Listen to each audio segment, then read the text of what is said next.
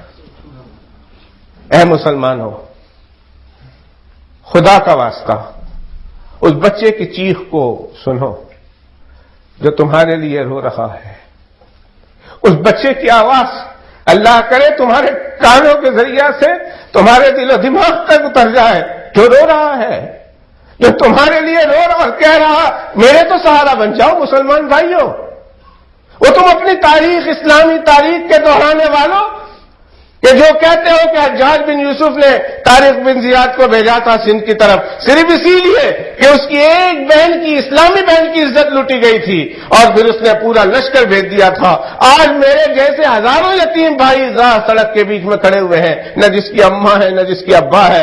آج تمہارے گھروں میں اماں ابا ہے، اللہ تمہارے بچوں کو سدا سلامت رکھے۔ تم مجھے بھی اپنا بچہ بنا لو، کیا ہم میں سے کوئی ایک بھائی بھی ان کے لیے تیار نہیں؟ کیا ہو گیا؟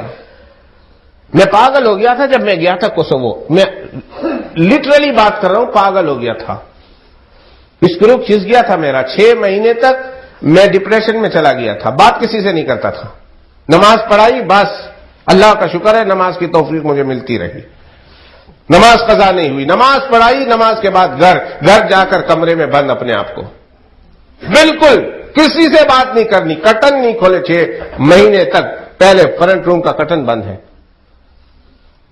یہ تو اللہ سبحانہ و تعالیٰ میرے پیر مرشد، پیر کامل، شیخ المشائخ، استاذ العلماء، محبوب الصلحاء، شیخ الحدیث حضرت مولانا محمد یوسف صاحب مدث ذل العالی کو جزائے خیر دے کہ انہوں نے مجھے اس ٹراما سے نکالا ہے اپنی حکمت سے، اپنی دعاؤں سے، ورنہ میں تو جا چکا تھا۔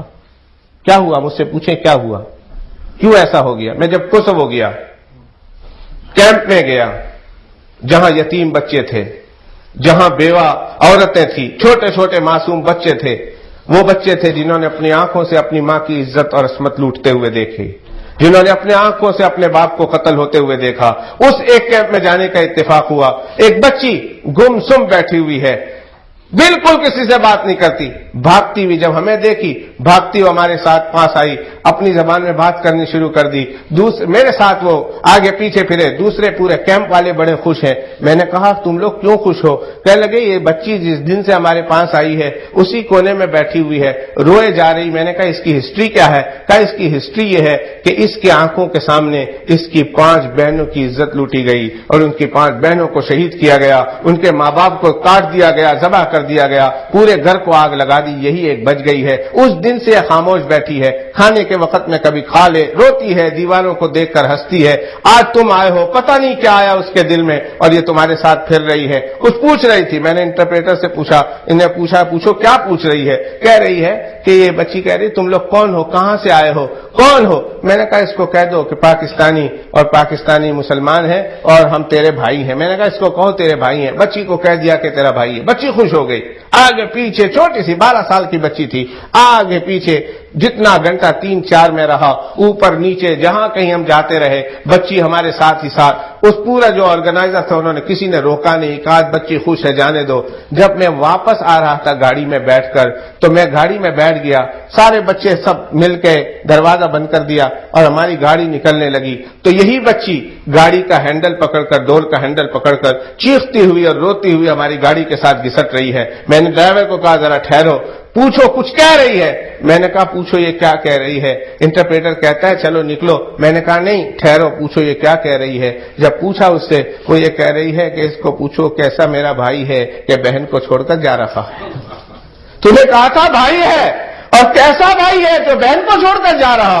خدا کی قسم اس کی وہ چیخ نے مجھے 6 مہینے تک سونے نہ دیا۔ جب اس کی چیخ آتی تھی، سنائی دیتی تھی وہ آواز جو اپنی زبان میں کہہ رہی تھی، تو کیسا بھائی ہے کہ جو اپنی بہن کو یہاں چھوڑ کر جا رہا؟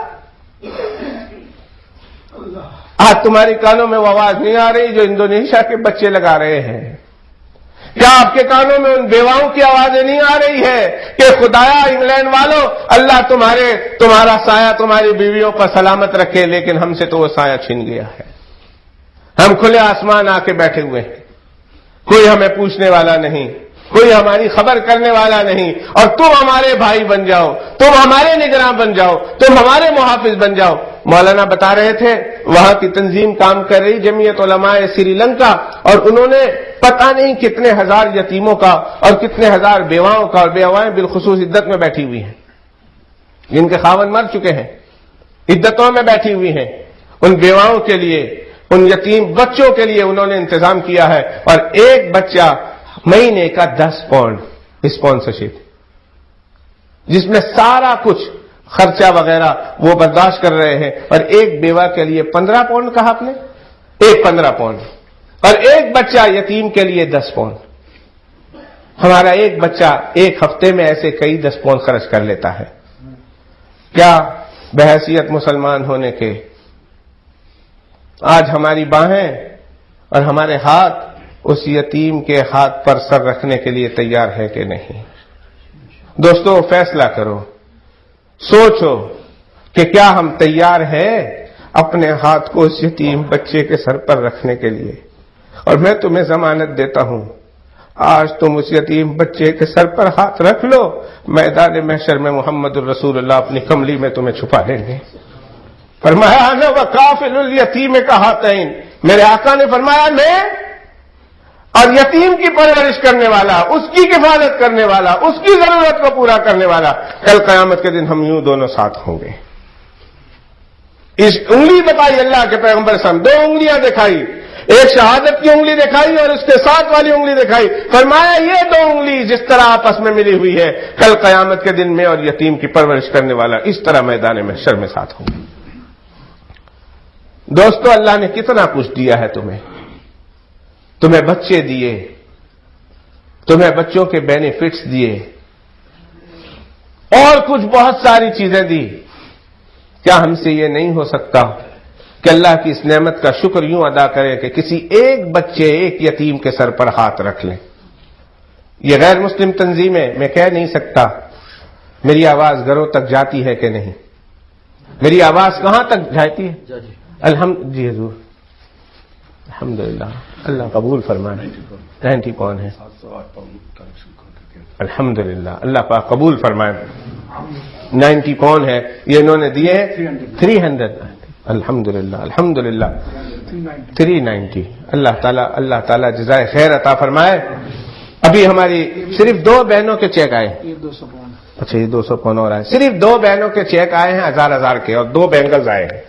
اب اس کے علاوہ جو کلیکشن عورتوں میں ہوا وہ علیحدہ ہے، لیکن میں عورتوں کے بیان میں پہنچ نہ پایا، آخری 15-20 منٹ میں پہنچا ہوں، اور میں نے ان سے بھی یہی درخواست کی کہ اللہ کی اس نعمت کا شکر ادا کرو۔ جی حضور تو ادھر کوئی کھڑے ہو جاؤ، ادھر بھائی نام لے لو، چادر بچھا دیں گے، لے لو بھائی، وہ 2-3 ساتھی کھڑے ہو جاؤ۔ جزاکم اللہ، اللہ تعالیٰ بے حد جزائے خیر عطا فرمائے، اللہ تعالیٰ راضی ہو جائے، جی ہاں 2-4 آدمی کھڑے ہو جاؤ، اللہ تعالیٰ راضی ہو جائے۔ تو دوستو یہ ارادے کرو، اپنے گھروں میں جاؤ، اپنے گھروں میں جا کر سوچو، اپنی اہلیہ سے مشورہ کرو کہ ہم جہاں ہمارے 4 بچے ہیں وہاں اگر کہ وہ بچہ ہم نے دیکھا تو نہیں، بھائی دیکھو جو لوگ یتیم کو پرورش کرنا چاہتے ہیں وہ نام لکھا دیں، بعد میں وہ چادر میں ڈالنے کے بجائے وہ نام لکھا دیں، تاکہ ان کے نام سے وہ بچہ جو ہے ہم یہ کر دیں، ڈیزگنیٹ کر دیں اور کہیں کہ فلاں آدمی کی طرف سے ایک، اور جو اس سے کم و بیش تعداد میں ڈالنا چاہتے ہیں وہ اس چادر میں ضرور ڈال دیں، اور جو یتیم بچہ پرورش کرنا چاہتے ہیں وہ ضرور نام لکھا دیں۔ کوئی ہے بھائی یتیم بچے کی پرورش کرانے کے؟ وہ دیکھیں الحمدللہ آپ کی یہ رقم الحمدللہ ادھر بھی لکھ لیں، 1 سال کے لیے لکھا دیں، اور آپ کی یہ رقم زکوٰۃ کے ذریعہ سے بھی ادا کی جا سکتی ہے۔ دیکھو جی زکوٰۃ سے دے دیں، صدقہ سے دے دیں، للہ سے دے دیں۔ کون ایسا گھرانہ ہے کہ جس میں ہر ہفتے یا ہر مہینے میں 5-10 پاؤنڈ صدقہ نہیں نکالتے ہیں؟ اب وہی صدقہ ایک بچے کے لیے رسپانسبلٹی کا سبب بن جائے، کفالت کا ذریعہ بن جائے۔ میرے آقا فرماتے ہیں اس شخص کی میں کل قیامت کے دن میں اور وہ شخص اس طرح کھڑے ہوں گے، اللہ تعالیٰ قبول فرمائے۔ تو بات دور چلی گئی، میں 2 شرطیں بتا دی، اتنے میں یہ کلیکشن کرتے ہیں۔ بھائی آپ لوگ نام لکھا لینا، ہمارے گجراتی لوگ ٹھنڈے ہیں، اٹھتے ہوئے ذرا ڈر لگتا ہے ان کو، وہ بہت ہی الحمدللہ الذین ينفقون فی السراء والضراء یا الذین ينفقون اموالهم باللیل والنہار سرا وعلانیہ، یہ سرن پر عمل کرنے والے ہیں، چوری چھپا کے دینے والے ہیں، اللہ تعالیٰ ان کی دینے کو قبول فرمائے۔ بہرحال ساتھی یہی ہوں گے، آپ ان حضرات کا مولانا ابراہیم صاحب ہے، مولانا بشیر صاحب ہے، مولانا فاروق نانا صاحب ہے، ہمارے حضرت مولانا ہے، اور اسی طرح دوسرے 120 پون کس کی طرف سے؟ الحمدللہ راوت نام لکھ لیتے ہیں۔ بہرحال جنہوں نے ابھی دیکھیں، ابھی 120 دینے کی ضرورت بھی نہیں ہے، ابھی 50 دے دے، 60 دے دے، جب انشاءاللہ تعالی 1 2 3 مہینے کے بعد جب کوئی رقم آئے گی پورے سال کے جو ہے اس کو پھیلا دے، اور اس طرح اپنے پیسے جو ہے جن حضرات تک آپ نے پہنچانا ہے ان تک پہنچا دیں، انشاءاللہ تعالی ان لوگوں میں خرچ کر لیے جائیں گے۔ تو 2 علامتیں میں نے بتا دی، دل میں نور داخل ہوتا ہے، دل کھل جاتا ہے، دل کھل جاتا ہے، حق واضح ہو جاتا ہے۔ اس کی ظاہری علامت کہا تجافی اندار الغرور، اس دھوکے کے گھر سے جی اٹھ جائے، والانابۃ الی دار الخلود، ہمیشہ ہمیشہ رہنے والے گھر کی تیاری میں بندہ لگ جائے۔ اور میں نے اس ضمن آج آپ کو ایک میں نے تحفہ دیا ہے، تحفہ یاد ہے؟ ایک دفعہ پھر پڑھ کے 20 لاکھ نیکی کما لیں، لا الہ الا اللہ وحدہ لا شریک لہ احدا صمدا لم یلد ولم یولد ولم یکن لہ کفوا احد۔ دیکھیے کل آپ ملیں گے مجھے انشاءاللہ جنت میں، کہو انشاءاللہ، انشاءاللہ ملیں گے، اللہ ملا دے۔ آپ مجھے کہیں گے مولانا صاحب وہ جو ہم پڑھتے رہے نا اس کی وجہ سے یہ مقام ملا ہے، اور آپ وہاں میری دعوت کریں گے، کہو انشاءاللہ، کریں گے؟ یہاں تو کی نہیں، وہاں کریں گے، مفت ہے نا۔ سنتے ہیں مولوی مفت خور ہوتا ہے، یہ تو آپ سب مفت خور ہوئے، وہاں مفت کی دعوت کریں گے، اللہ تعالیٰ کھلائیں گے وہاں، خیر بہرحال وہاں ہماری ملاقات ہوگی۔ تو والانابۃ الی دار الخلود، ہمیشہ ہمیشہ رہنے والے گھر کی تیاری میں لگ جاؤ جس طرح ہو سکے۔ اور تیسری بات والاستعداد للموت قبل ورود الموت، موت کے آنے سے پہلے موت کے لیے تیار بیٹھ جاؤ، تیار ہو جاؤ، any time I am ready.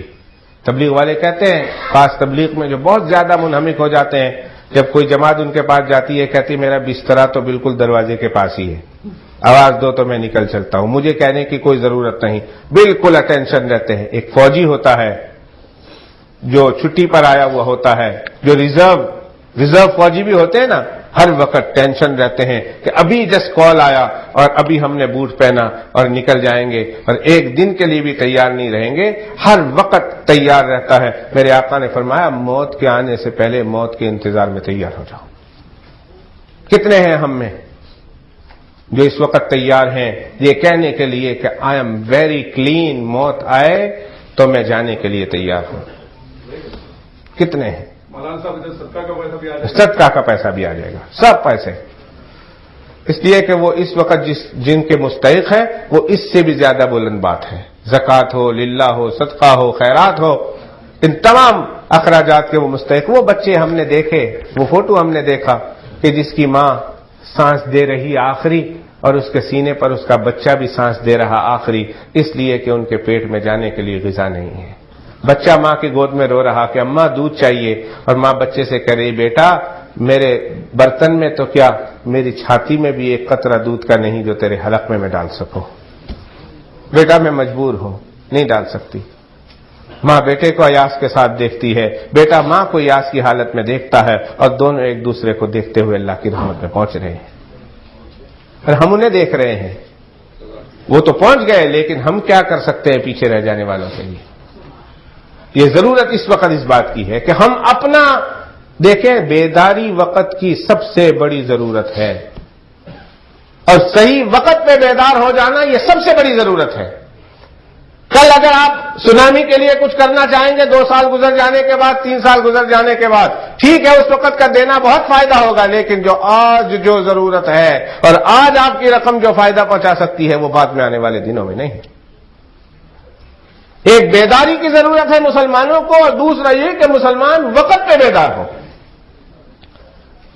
تو دوستوں میں آخری بات کر رہا تھا، ذرا غور سے سن لو، اب موت کی تیاری میں لگ جاؤ، موت کے لیے تیار ہو کر بیٹھ جاؤ.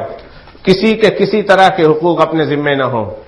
کسی کا پیسہ لیا ہوا ہے, کسی کا حق دبایا ہوا ہے, کسی کی زمین پر قبضہ کیا ہوا ہے, کسی کو کچھ قرض دینا ہے اور اللہ نے دے لیے ہے, واپس سب کو دے دو.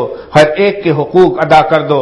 مالی حقوق ہے وہ بھی ادا کر دو, جانی حقوق ہے وہ بھی ادا کر دو, نفس کے حقوق ہیں وہ بھی ادا کر دو. جو کسی کا کوئی حق ہے وہ حق ادا کر دو. اور اگر ادا نہیں کر سکتے تو کم از کم ول بنا کے وصیت نامہ بنا کے رکھ دو. اور پھر جو اللہ کے حقوق ہیں, اللہ کے حقوق کے بارے میں اللہ سے توبہ کر لو اور اللہ سبحانہ و تعالیٰ سے ارادہ کر لو کہ اللہ تعالیٰ جب تک میں زندہ ہوں تیرے ان حقوق کو ادا کرنے کی کوشش کروں گا. دوستو, اگر مجھے ابھی اس وقت ملک الموت آ کے کہہ دے کہ بھیا, وہ اردو کا ایک بڑا شعر ہے, نظم بھی پڑھتے ہیں, موت چپکے سے آ کے بولی چلو اب چلو میرے بھائی, پتہ نہیں اس طرح کے جملے کے ساتھ ہے. چپکے سے موت نے کان میں آ کر کہا بھیا تیار ہو, میں تجھے لینے کے لیے آ گئی ہوں. میں کہوں گا ذرا ٹھہر جاؤ, تو میں نے کسی کے قرضے لیے ہیں وہ لکھنا بھی باقی ہے. میں نے کسی کے برائی کی تھی, غیبت کی تھی, تجھے اس سے معافی مانگنی باقی ہے. میں نے کسی کا مال دبا لیا تھا, وہ لکھنا باقی ہے. پر مجھے بتاؤ جب وقت آ جائے گا تو ملک الموت چھوڑیں گے؟ ابھی وقت ہے. اللہ کے پیغمبر نے فرمایا شرح صدر کی بات یہ ہے, نور اور ہدایت کی بات یہ ہے کہ اللہ تعالیٰ انہیں پہلے دن سے یہ تیاری میں لگا دیتے ہیں کہ موت کے لیے وہ تیار ہو کر بیٹھ جاتے ہیں, ہر وقت انتظار میں رہتے ہیں. ایک بزرگ اللہ والے کے پاس آئے ملک الموت, کہا کہ کیوں آئے ہو؟ کہا جان نکالنے کے لیے آئے ہو. کہا مرحبا مرحبا, پچھلے 30 سال سے تو تیرا میں انتظار کر رہا ہوں کہ کب آ رہا ہے, اتنے تیار. ہمارے بزرگوں میں ایک بزرگ تھے, کہنے لگے کہ بھائی میں اس انتظار میں رہتا ہوں, اس خوشخبری میں کہ بھائی کبھی تو کوئی آئے اور مجھے آ کر کہے کہ حضرت اب آپ کے جانے کی باری آ گئی ہے, میں سڑ گیا ہوں اس سنڈاس خانے سے. اس سے تیار. اور ہمیں اگر کوئی آ کر کہے تو ہم کہیں گے یار بیجا کوئی نے لے جانی, ہمارا گھر تھی کوئی نہیں چال ہے. وہ ایک عورت تھی, اس کی بیٹی بیمار ہو گئی اور بیچاری بوڑھی تھی, تو دعا کر رہی تھی میرے اللہ میرے اللہ میرے اللہ, میری بیٹی تو ابھی جوان ہے, اس کی شادی بھی نہیں ہوئی, میں بوڑھی ہو گئی, آخی دنیا جوئی لی دی, میں نے اچکی لو اگر رہی ہوں میں نے ابھی اچکی لو, انہیں زندگی میری زندگی بھی اس کو دے دے. پیچھے سے پچھواڑا کھلا تھا, ایک گائے آئی, اس نے ہانڈی میں منہ ڈالا, چاول دیکھا, ہانڈی میں منہ ڈالا تو منہ پھنس گیا. اب وہ کھڑڑ کھڑڑ ادھر ادھر منہ ڈالے, وہ منہ پھنس گیا. بوڑھی نے پیچھے آواز سنی, جا کے دیکھا کیا ہے, تو اس نے دیکھا 4 پاؤں پر کوئی جانور ہے پر دوسرا منہ ہے. گائے نہیں سمجھی, وہ کوئی اور عجیب ہے, کھڑر کھڑر کر رہی ہے, تو وہ سمجھیے ملک الموت ہے. کہنے لگی جو تو بالکل ہاری چھو, بیمار پہ لیتا پڑے لی سے, وہ ماندی نہ تھی, وہ تو چال فر کرو دوڑی نہ تنے જોવા આવી, જે માંદી છે તે પહેલા રૂમમાં તીને લઈ જાજો. ہم کہیں تو چلے گا نہیں, وہ کہے گا بھائی تیرے نام کا ورقہ ہے میرے ہاتھ میں, تو چل. ساری حسرتیں, ساری جو ہے امیدیں, ساری آرزویں اور ساری تمنائیں وہیں لال پانی ہو جائے گی, اور ایسی حالت میں ہمیں دنیا سے چھوڑ کر چلے جانا ہوگا. میرے بھائیوں, اس مجلس کے ذریعہ سے ایک پیغام دیتا ہوں, وہ یہ ہے کہ موت کے آنے سے پہلے پہلے موت کے لیے تیار ہو جاؤ. نہیں معلوم کسی کو کب آنی ہے, جوان بھی جاتے ہیں, بوڑھے بھی جاتے ہیں, ہارٹ اٹیک والے بھی جاتے ہیں. مولانا ابو بکر صاحب ہمارے استاد تھے, بہت اچھے دوست, بہت اچھے مشفق, آئے ہیں گھر میں. اہلیہ سے پوچھا چائے پینی ہے, کہاں, مغرب کی نماز پڑھی. اہلیہ کے لیے چائے بنا کے لے آئے, چائے بنا کر لا کر سامنے رکھا. اہلیہ کو ان کا کپ دیا, خود چائے کا کپ سامنے رکھا, ٹھنڈی ہو گئے تو پئیں گے. چائے ٹھنڈی ہو رہی ہے اور پینے والا دنیا سے رخصت ہو گیا. انا للہ و انا الیہ راجعون. اللہ کی کروڑوں رحمتیں ہو اس انسان پر, اللہ ان سے راضی ہو جائے, اللہ ان کی قبر کو نور سے بھر دے. کہو آمین. ہمارے استاد تھے, اللہ ان کی قبر کو نور سے بھر دے, زندگی کے لغزشات کو معاف فرمائے. معلوم نہیں کہ ہم کب چلے جائیں, زندگی کے کس موڑ پر ہماری ملک الموت سے ملاقات ہو جائے.